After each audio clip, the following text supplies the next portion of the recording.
Ey yaranlar, Müslümanlar,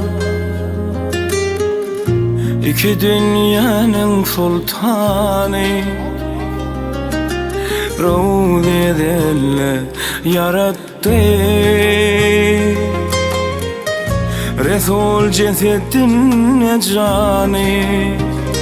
Yerde Musa'nın turunun, gökte dikiştin hürünün, yarattı Resul nurundan ay güneyin asmanı.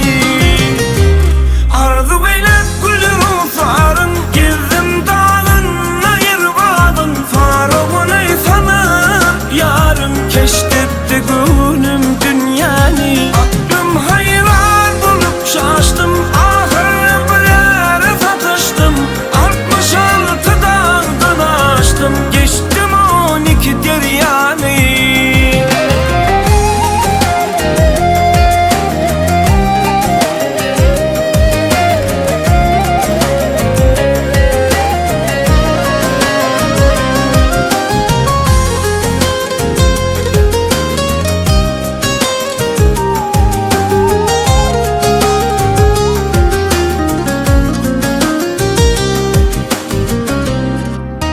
Maltımlı bir karar sen, bu ne otur sen yanarsın.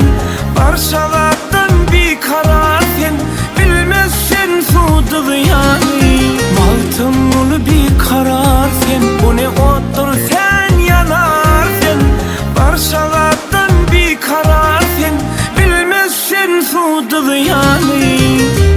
Arzu beylep gülün sarın, gezdim dağın ayırvadın, farağını sanıp yarın keşfetti gönlüm dünyanı. Aklım hayran bulup şaştım, ahır bir satıştım, 66 dağdan açtım, geçtim 12 deryanı.